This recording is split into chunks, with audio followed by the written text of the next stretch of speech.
Hello and welcome. My name's Harry and I'm Jonah. Jonah, and yeah, here we are again. What shall we talk about today, Jonah? Well, first thing that I would like to go over is what was said only 2 days ago by our dear leader Johnson surrounding his vaccination program. Oh yes, he said it was more the lockdown rather than the vaccine that caused the reduction in deaths. Yeah, now, you see, the thing is, I would like to have confidence. I'd like to be able to say with confidence, I'm going to get jabbed for this, just as I've been jabbed for hepatitis, polio, etc. I don't know if you're jabbed for all those as well, are you? Yeah, I am. I've got the MMR, and every time I've been told, "Oh, you're due on a vaccine," I've got the vaccine without really Exactly. thinking about it. I'd like to be able to say with confidence that I'm going to take this one and that it's a good idea. But everything that the government has told me would seem to indicate that it doesn't do anything. I mean, you know, I can accept the idea that, nothing's ever going to be 100% effective. It's not going to be 100% effective. That I can accept.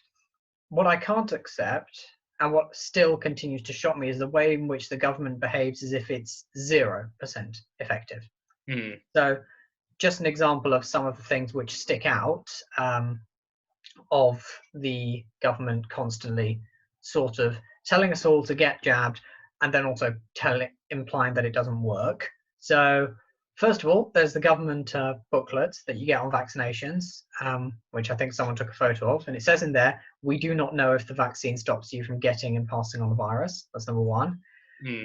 Then there was the constant talk of new variants, because supposedly if you were to go abroad and pick up a new variant, then suddenly the whole vaccine process would be made redundant, in which case we'd have to do another year of this, which I don't buy. Then there was Whitty saying the vaccines aren't 100% effective, which is one I can sort of get by.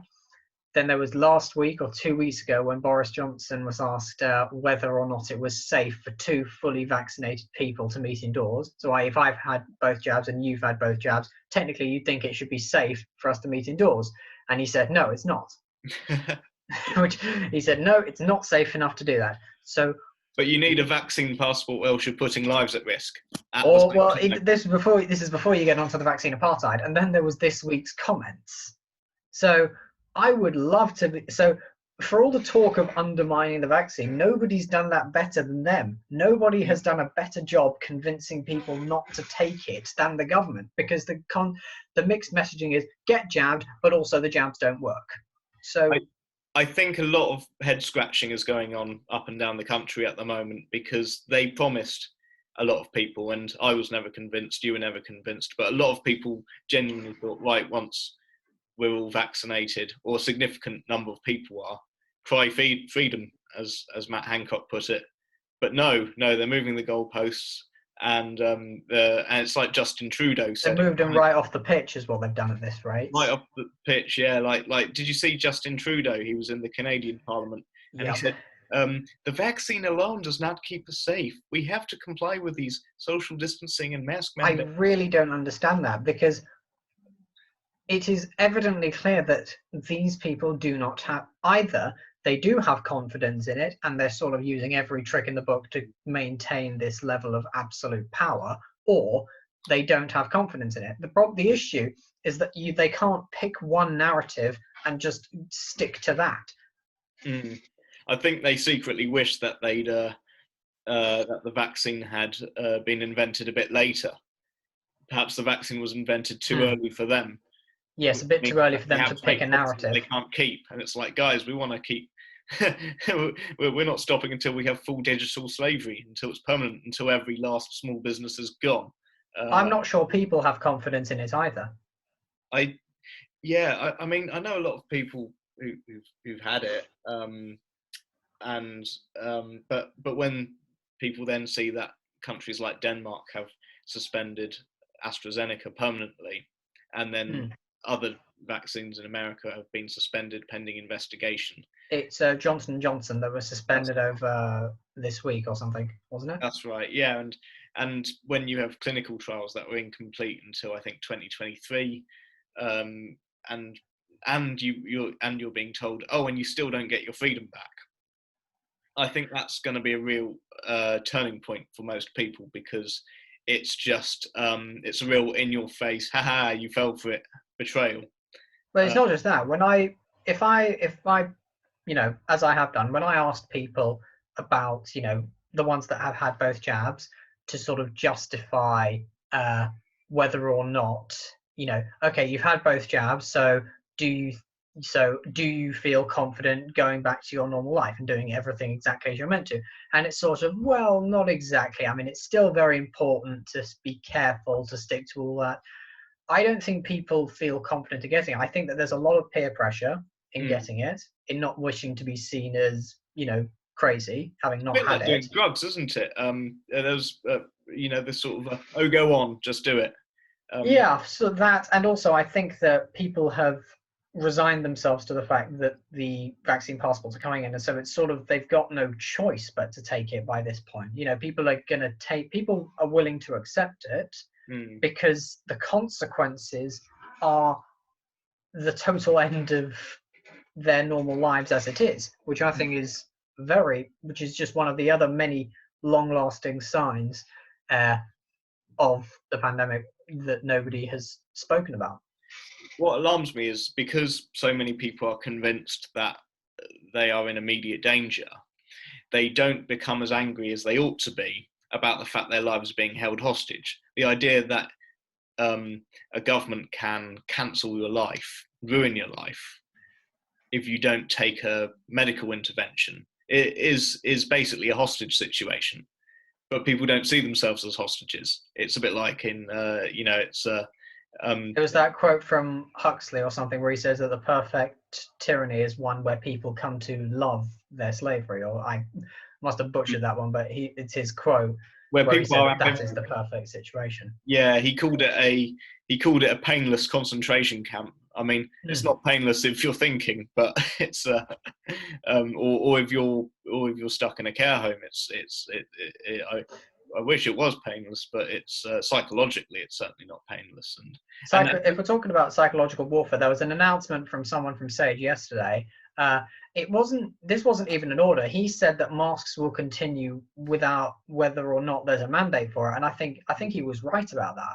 I think that there is a sizable number of people in this country, and I mean, I'm sure that we both know people like that, people who will have, wanted to, been wearing masks since the government actually advised not to wear them, and the kinds who will say, oh, I'm still going to be wearing mine on public transport or in crowds. It's just so much more hygiene. It's just so much better for hygiene or something. It's definitely not hygienic, because Dr. Jenny Harris warned last year that, and it's quite obvious when people think about it, that masks inevitably become contaminated in hospital settings where their main purpose is to keep out bacteria, not viruses.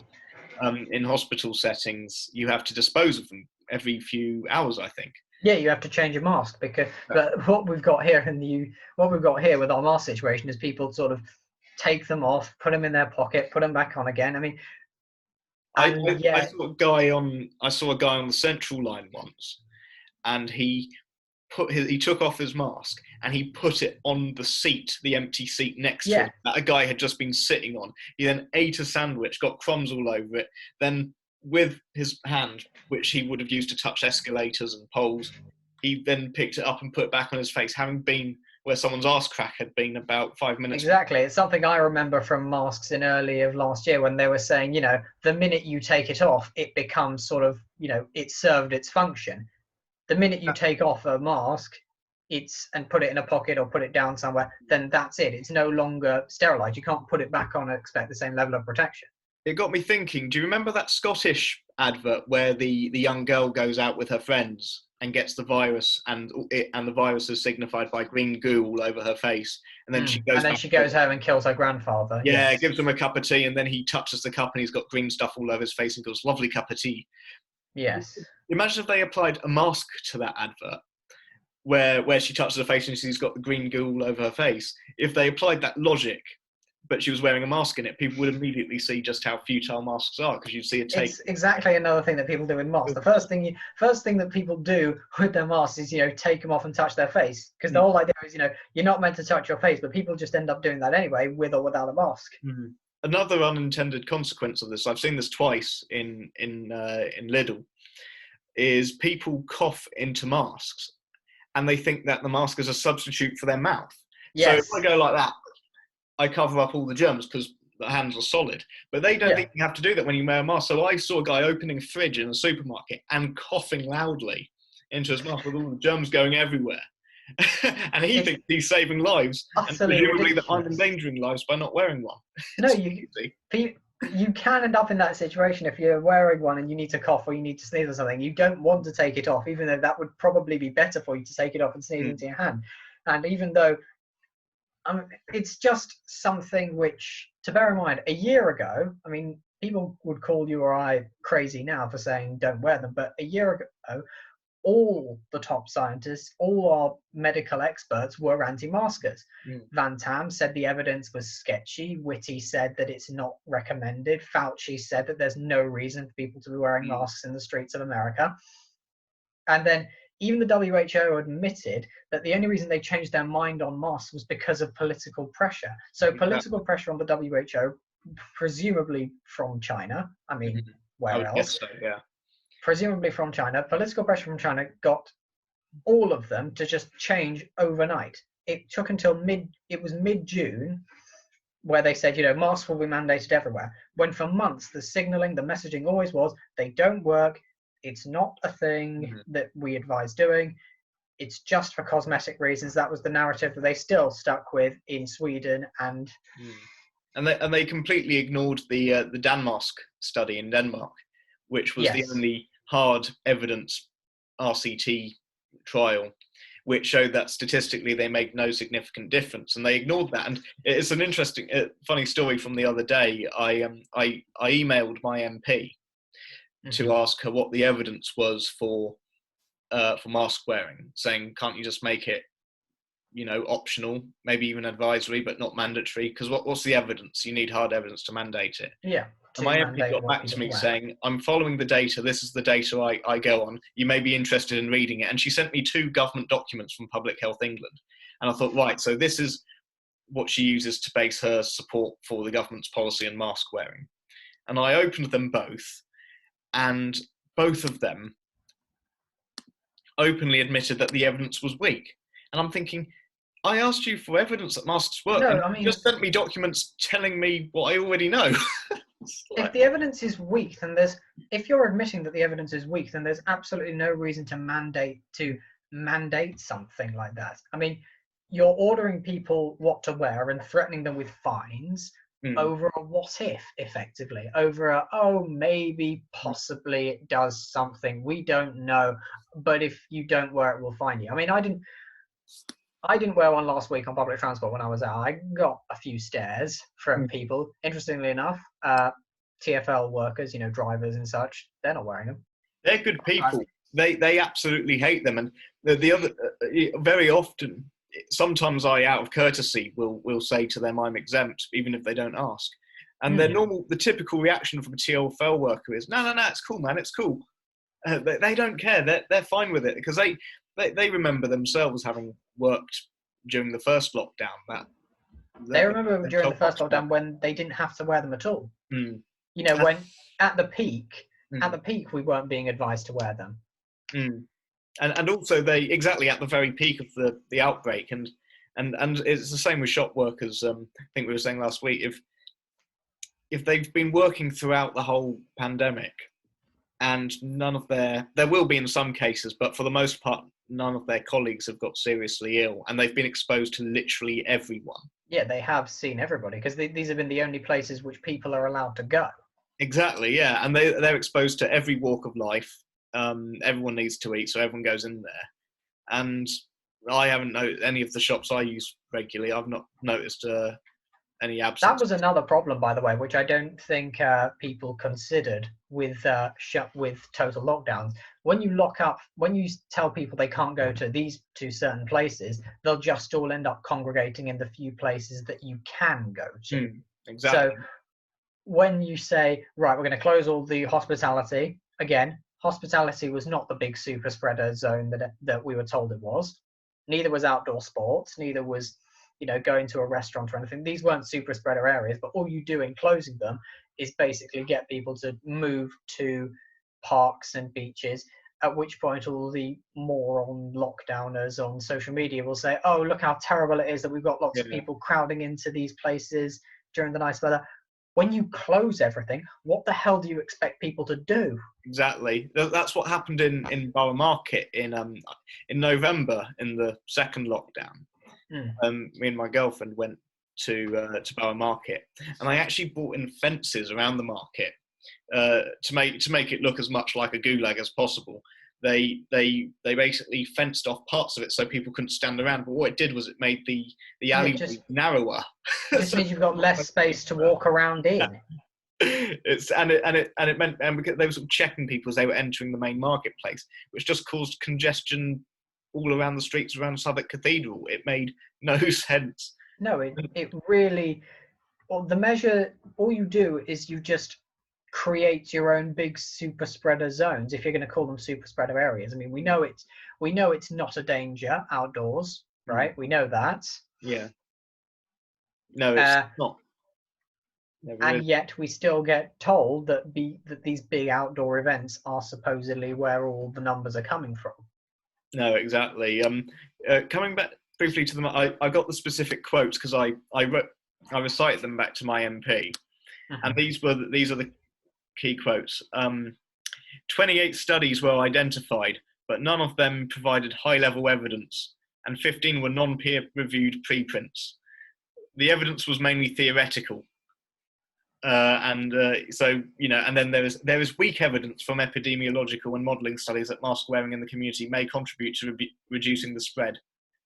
Again, weak evidence, limited and weak evidence from laboratory studies. Are these all the quotes from the government papers or from the These are research? from the document is called Public Health England: Face Coverings in the Community and COVID-19, a rapid. So this was the document that was sent to you.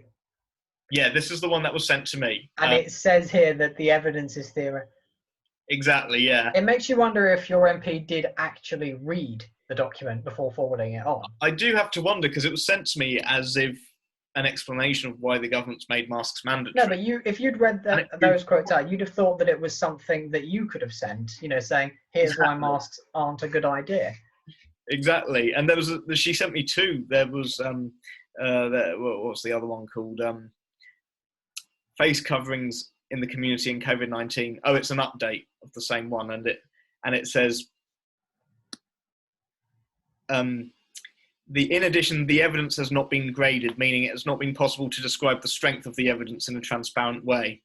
And it says here, given the lack of evidence on effectiveness, and then in another paragraph, it's evidence from laboratory studies on the efficacy of different types of face coverings, 15 studies in total, although more plentiful, remains weak. So more stuff, it's almost like the data on the testing, because only today I got an email from my university saying that policy on campus for returning or whatever is that you must test yourself twice a week. My serious question, which I would want to know the answer to, is what happens if I refuse? That's a bit like in Doctor Who with the Cybermen. No, that is exactly the phrase I'm thinking of. That exact phrase where he says, "What happens if I refuse? You will be." And then they kill him. I mean, I wouldn't expect that to happen to me, but that's not yet. That's the one question that it's the one question that just keeps coming back to me when it comes to wear the mask, take the jab, shut up, stay at home, get tested twice a week. Question: what happens if I refuse? Well, I guess the sooner we refuse, the people refuse, the less bad it will be. I think it's because, I think people, though they'll never realise what difference they made, I think if no one had objected at all to this farce, I think we'd be a lot further down the line already. There were They've some had to good be signs this delisted. week in relation to the vaccine passports. I think there was something like 60 businesses, which isn't much, but it's a start. 60 businesses said they would not implement these green cards. So, with any luck, we get enough. If we get enough businesses and small and industries resisting on that front, then it should be enough to convince them that this is a terrible idea. Exactly, and also as for that, there's a dangerous trend towards people saying, "Oh well, of course we'll need them for travel." No, travel should not be an exception. You should not need it for international travel either. And No, if a country, that's still against the Nuremberg Code. That is, if a country says you can't come in unless you've had the jab, that's just as wrong. No, exactly, and it's not like going to some country where you've got a really malaria jab or disease. Something. Yeah, exactly. Yellow fever, has a strong chance of killing you if you go Yes, there. malaria will kill you. For Exactly. the most part, there's absolutely no reason to require your papers to be in order to travel to a country in the off chance that you might be carrying a virus with a plus 99% survival rate,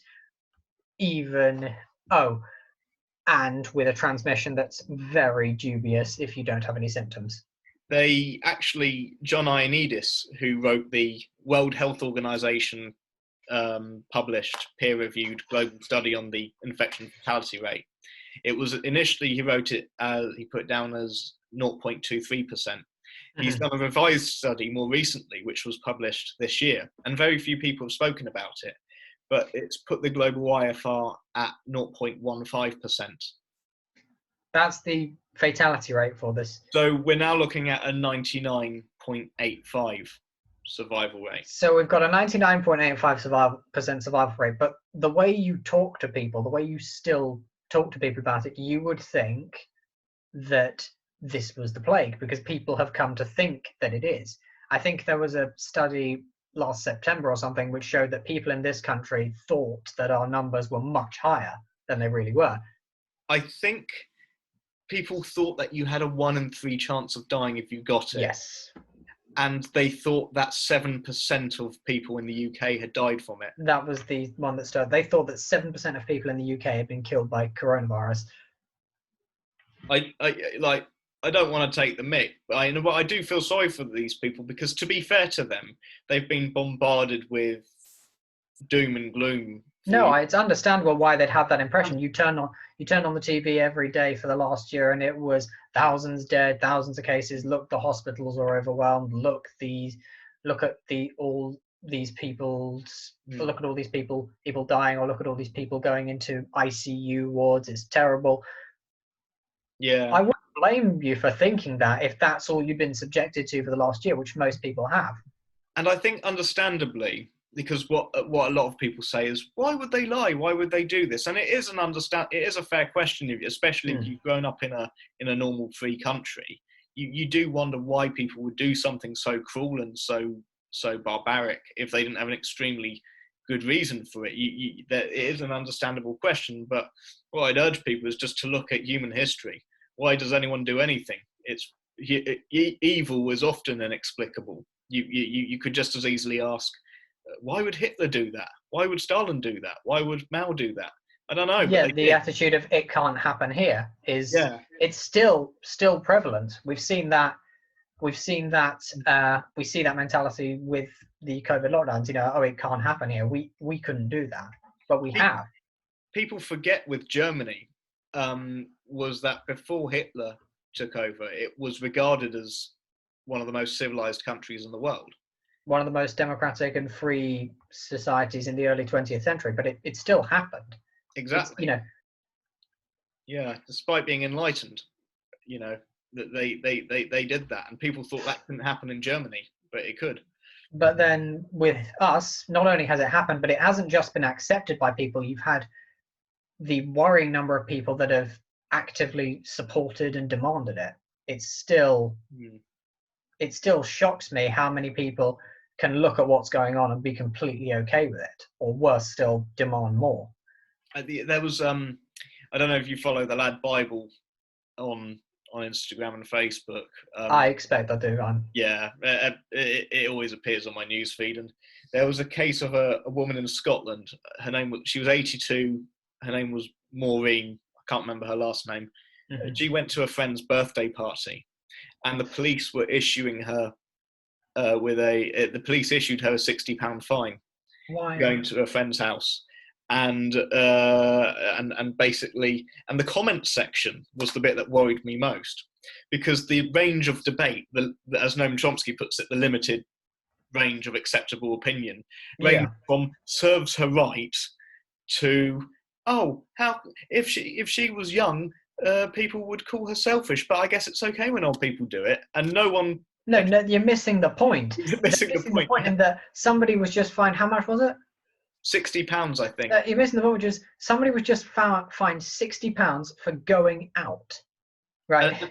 And all they care about is the double standards. It doesn't matter if they're 82 or 18. You fining people for going to a birthday party is insane.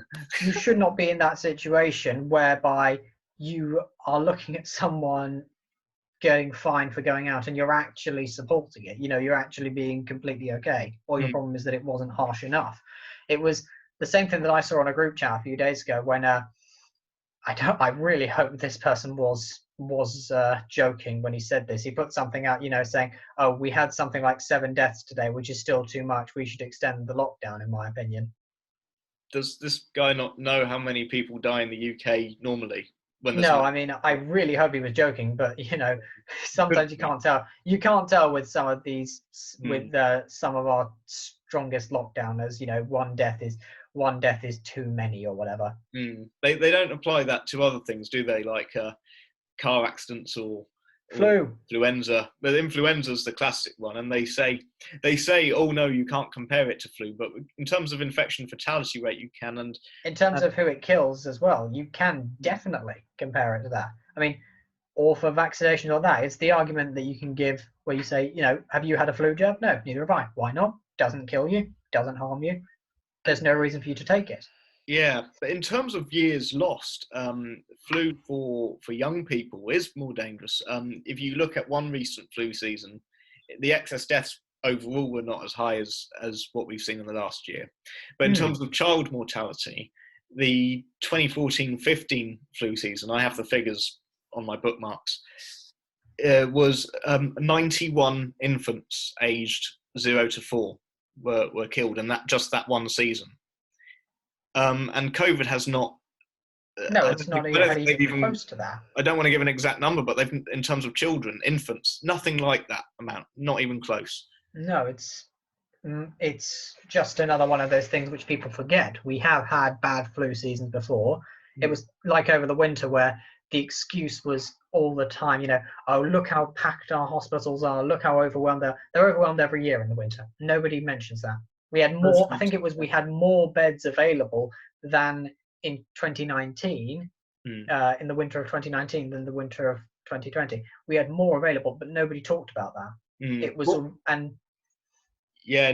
this is the worst we've ever had. This is the worst. No, it's not the worst we've ever had. And more to the point, if your health, it raises serious questions with our health service, being that if the health service can't deliver in a crisis and constantly fails to deliver in a crisis, if every year we get a crisis and the health service can't cope, if it does that every year, then what on earth did everyone have to, stand outside clapping for the 2 minutes clap or however long it was back in lockdown? The envy of the world, that they say. And this is the thing is, apparently, I didn't know this at the time, but Peter Hitchens said that. Do you remember the Olympic opening ceremony when they did a big song and dance literally about the NHS? Yes, with the NHS nurses or whatever it was. Apparently foreign observers, when they watched that, were just thinking, what, you act like the NHS is the best thing since sliced bread. It is very good in many ways, but it's not like they've discovered fire. Most countries have a health service. If I never last year, it's been, it's the end of the world, it's so good that during a crisis, we want you to stay away from it.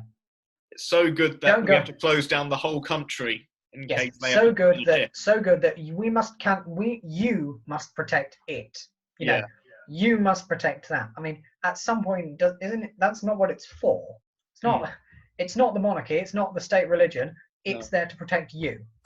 I mean, it is a bit like a state religion now, because everywhere I go, I see these rainbows being painted. Yes. Thank you, NHS. Thank you, NHS. Everywhere, and it's like We support a pay rise for NHS heroes. I mean, I can understand that argument. I really can understand the argument of paying NHS workers high wages. I'm all But for I can't. I'm happy for. I'm very happy for. No, I'm all for that. But fun, then I don't remember if you saw the videos of the dancing nurses during yes, even at. yeah, I remember that. So they're now admitting that the lockdown had an impact on mental health. Who'd have thunk it? Yeah, I mean the BBC finally put something out this week, which I think it was good to. I think it was good that they finally got onto it. It was good that they finally did that, because I remember having a conversation with somebody surrounding the mental health impact, where I think, if I'm correct, it was on some day back in October or whatever, where excess deaths outstripped COVID ones. And he seemed, I mean, I didn't start the conversation, he started it with me, and he seemed to, with joy, he seemed to delight in telling me that it was impossible for mental health to have anywhere near the impact that COVID had in terms of death rate. I mean, and he said that with a smile. He said that while smirking, this one. There is a tendency with quite a lot of the lockdown supporters to be quite cruel in the way they dismiss the stuff about suicide, self-harming, just general loneliness and anxiety in lockdown.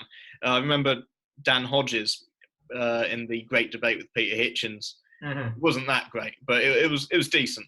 Yeah, it was a decent show. It was Peter Hitchens didn't even mention suicide or anything like that, but then Dan I think he Hodges, did. He mentioned that there had been an increase in calls to helplines. I can't remember for sure. I think Mike Graham might have mentioned it, but Dan Hodges basically brought it up and then dismissed the idea out of nowhere, as if the lockdown isn't causing. What they say is that the lockdown hasn't caused an increase, but the fact it's caused any suicides at all, for me, even if they don't statistically rock the boat, if anyone has been driven to suicide by lockdown, whether because they were lonely or unemployed or because it ruined their marriage, then that's too many, because you're deliberately harming people at that point. Yes, you've made the willing decision. Because for years, the argument surrounding mental health was always, it's just as important as physical health. We need to talk about it more. I mean, we can get on to the details of whether or not that's actually a good idea, but the argument was we need to talk about it more. It's just as important as physical health. And then when the pandemic comes, that goes out the window completely, and it's sort of stay inside, shut up, and we can put that on the back burner for a while.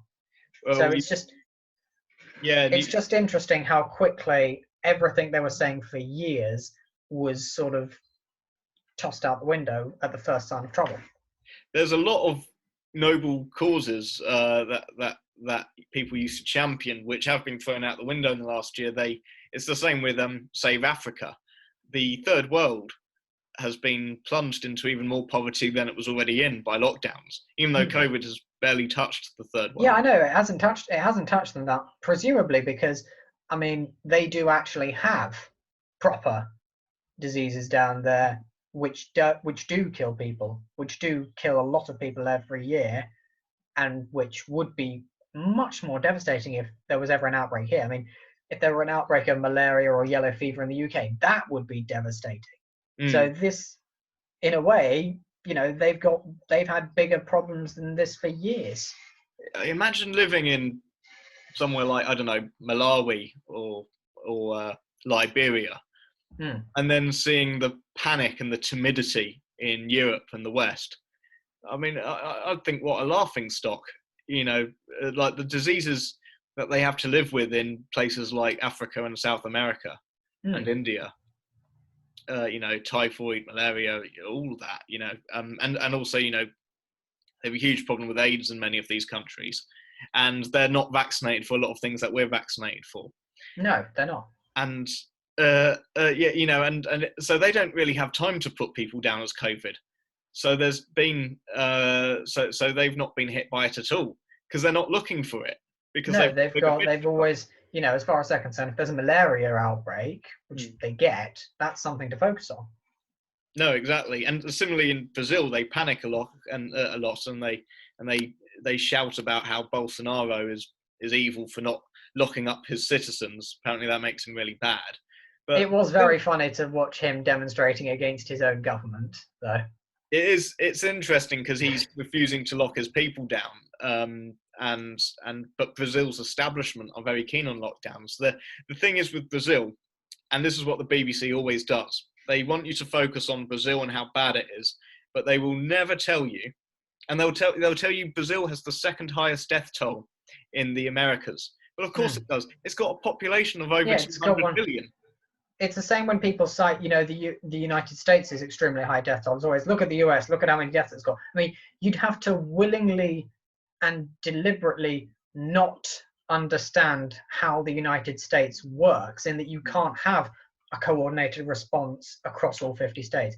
In a country that size, you'd have to willingly ignore the population or how big it is. It's Of so course, they're going to have more deaths. They've got more people, and the yeah, people they have, they're packed into Brasilia and Rio de Janeiro and Sao Paulo. They're packed into these cities. Of course, they're going to have more dead. precisely. They and they in if a place has more, if a country has a bigger population, it's going to have a bigger death toll. What's so disingenuous about them is that they don't tell you the figure that really matters, which is death rate, deaths per million. They don't tell you about Peru, which is just next door. Exactly. I was just going to mention Peru. No, you're absolutely right. Do you know what they're I think they're I've got the figures somewhere. The rise in mortality for Peru last year was about 70%. They had a catastrophic rise in mortality. And Much worse than they had one Brazil. of the strictest lockdowns in the world, if I can remember. Theirs was Yes, military enforced and such.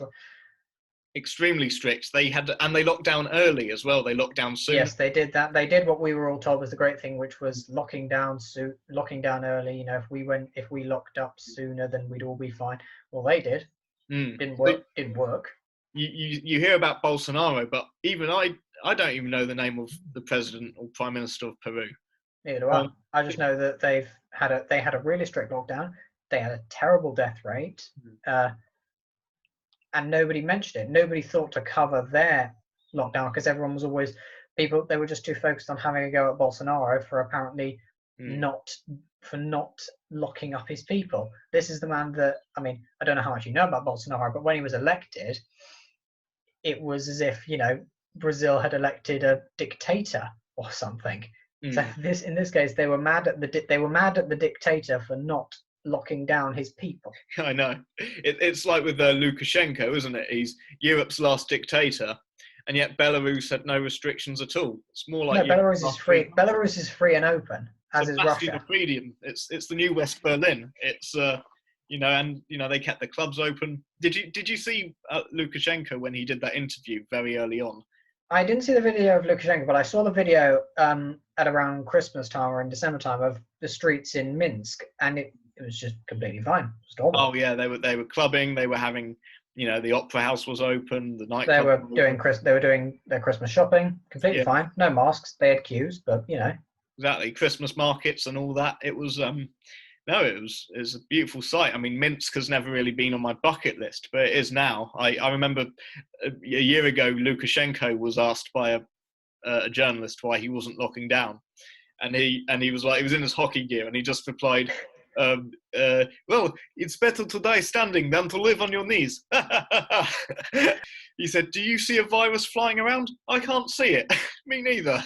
It sounds questionable, but it reminds me of that C.S. Lewis quote about how it's better to be ruled by robber barons than by moral busybodies, because he trivialized it. Perhaps he genuinely didn't care about his people enough. But it's because of that he just left people to it. The problem with our leaders is they care about us too much. They don't really, but you know what I mean. They will destroy our lives to show how much they care about saving us. It's the whole busybody thing. They always say this. It's to keep you safe. It's to keep you safe. And it's like, yes, it works, that tactic. However, it's still the messaging of every totalitarian regime throughout history is that it's for your own good or it's for the greater good or whatever, Mm. and it's still repeated that way. I Mm. mean, I remember 2 conversations I've had with people that stick out about about the lockdowns, about the restrictions, and they've said it's for our own good or something along those lines of, oh, this is it's for the greater good, isn't it? There's something quite submissive, I think, about letting politicians decide what's best for you and your family, because they're not like to this extent. Politicians definitely need to have be able to do some things, like nationalizing or not nationalizing certain things like trains or whatever. But it was generally accepted until recently that things like whether or not you can go to your nan's for a cup of tea or see your Yeah, friend. that was your business. That was Yeah, something that wasn't their business to tell you what to do about it. They didn't have control. That like, was your personal life. They didn't interfere in that. and the biggest nanny state socialist, it wouldn't even have occurred to them until they found an opportunity to virtue signal. So this micromanaging of people's lives it's really unprecedented. It's meant to continue as well post-COVID with other stuff. I think Hancock this week, who I think definitely wins the award for worst member of that cabinet. I mean, he's got some stiff competition. I think he said this week that pubs should publish, calorie counts or for their drinks or for what they're serving in there now. Did he really? That's no. Everything has to be documented and accounted for. Yes. There's just no escape from it. The most oppressive regime of all is the one that's exercised sincerely for your own good. But the problem is though is it doesn't save anyone. So even on a utilitarian greater good viewpoint, I'd have some sympathy for utilitarians if utilitarianism worked. But this lockdown hasn't worked. It's killed people and saved no one.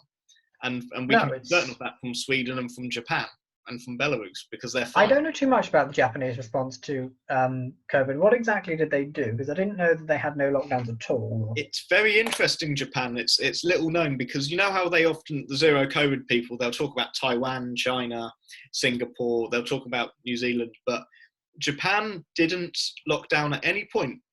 People think they did, but they didn't. They never closed businesses. They had a few curfews, like 10 p.m. curfew style things and things like that, and a few, and they had the boring social distancing stickers, when you went for a takeaway. And masks?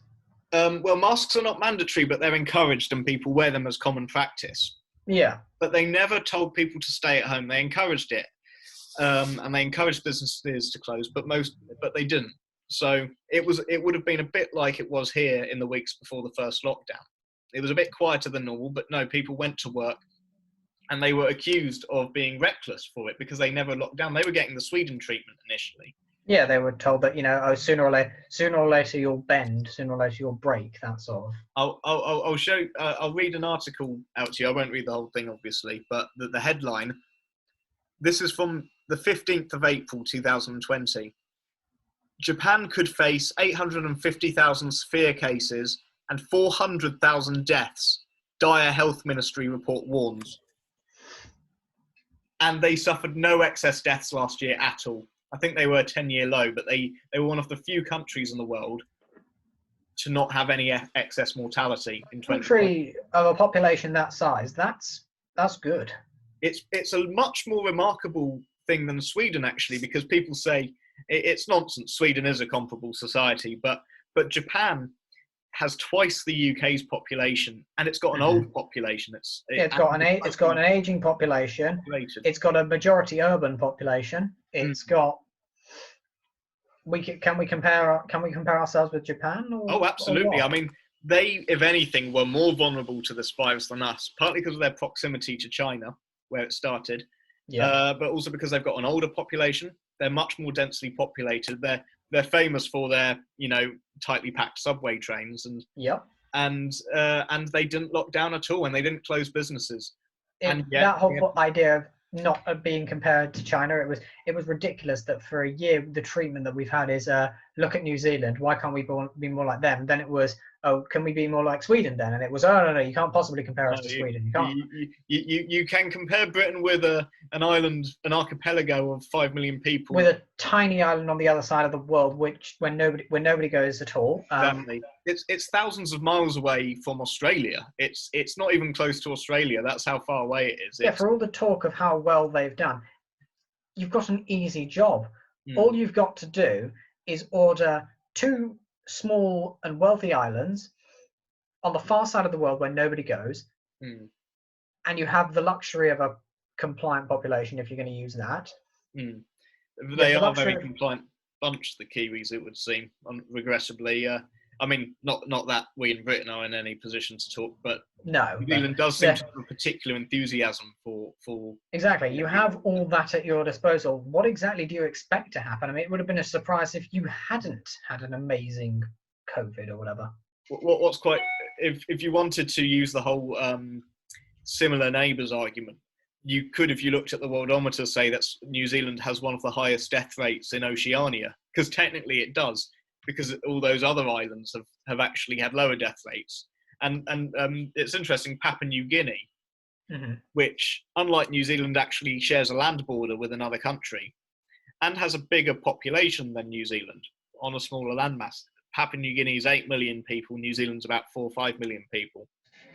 Papua New Guinea actually has a lower death rate than New Zealand. But I don't remember the Prime Minister of Papua New Guinea being praised for their inspirational leadership. Why is it that New Zealand was praised? Why was it that they got the darling of the world status? I think Jacinda Ardern, she's the latest sort of fashionable woke Anglosphere Prime Minister, a bit like. I thought that was Justin Trudeau, or was he sort of, or since the blackface stuff, has he sort of been, canned? Ever since he's had so many gaffes, as they say, like when he painted his face and things like that, and he's also been up on a few sort of semi-corruption charges, so he's got a bit of the sort of David Cameron vibe about him, but Jacinda Ardern's a little bit newer. And basically, she's very fashionable. She has all the right opinions on everything, and she locked down sooner, and she locked down harder, and she never talked about herd immunity. So she's all lovely. Exactly. It's like with Bolsonaro. It's basically populist, right wing, bad. Jacinda Ardern, woke, good. It's basically that. It's pretty basic stuff. But she's, I mean, to be an island of 5 million people in the middle of nowhere, wouldn't that be good? But that's what makes Japan so impressive, is that they coped without a lockdown. They had no excess deaths. And people say, that's because Japanese people wear masks. Well, the people who use that argument then forget that mask mandates have failed in Europe. The highest excess deaths in Europe last year, Eurostats gathered all the figures, were in Belgium, Poland, and Spain. And all 3 of those countries, the Czech Republic did badly as well. And they did bad. I know that. I know Belgium did badly. No, exactly. Belgium did the worst. I think they had there's 30 countries for which Eurostat has the figures, and Sweden came 22nd. Not bad at all. No, not for a country that we were told for months was being so dangerous and irresponsible. Exactly, and the countries that had the highest excess deaths were the countries that were even stricter than the UK. They not only locked down sooner, this is certainly true of Belgium and Spain. I don't know the exact date Poland locked down. The Czech Republic locked down sooner. Yeah, they were a week before us. Exactly, yeah. And if you go on Twitter, you can find people at the time tweeting, see, the Czech Republic, they're an example to follow, but they're not anymore. I think on the worldometer, they're the worst. And in terms of excess deaths, they're among the worst. But they not only made masks mandatory indoors like they are here, they made them mandatory outdoors. In Spain, you have to wear them on the beach and the sea. And they wear them in the sea. Anywhere else. Yeah, no joke. I don't know if they've rescinded it since, but I read the other day that British holidaymakers are going to have to get used to wearing a mask on the beach. I don't fancy that, to be honest. That just objectively looks ridiculous. It really is. I've got friends in Spain, and they Spanish friends out there. One in Barcelona and another in Seville. And they say it's just crazy. He went for, get this, he went for a run, and he went back into his front lawn, got the keys out, and he wasn't wearing his mask because he'd just been for a run. No, because you can't. Even the WHO said that don't wear a mask when you exercise because it's bad for you and it means you can't breathe. It makes it harder for you to exercise. Exactly, it's dangerous to restrict your breathing while you're exercising is extremely dangerous. Yeah, you'd have thought that was just common sense. Yeah, common sense is not so common, as a wise man once said. But he got shouted at by a man on the other side of the street, and he said, "Why are you not wearing a mask? You're going to kill people." And he was literally at his own front door entering his own house. You've been for a run on your own. Who are you going to kill, if anybody? Exactly. It's but that's the extent of the hysteria. I think with Spain, it's an unfortunate thing. I noticed that Spain was a bit of an authoritarian society a few years ago after do you remember the Catalonia referendum? Yeah. And they not only beat up, the police actually beat protesters and beat up old ladies who were trying to vote. They also jailed Catalan politicians, and these were peaceful democratic politicians. No, I remember that. When the EU were talking about intervening in Catalonia to stop independence. It's shocking, and the EU didn't care. They sided with Spain. I'm now completely pro-Catalan. I was just shocked that that a nice democratic Western country was actually jailing political opponents for not particularly taboo political offence. They're not even taboo. Catalan independence is actually quite fashionable. Yeah, it's just anyway. And with that, I guess the conclusion we can take from that is it really can happen anywhere. And there is an authoritarian streak in every generation, unfortunately. And that's a rather somber note to end on this week. But good to talk to you again, Jonah, and thanks for listening. Good to see you too. We'll see you again soon.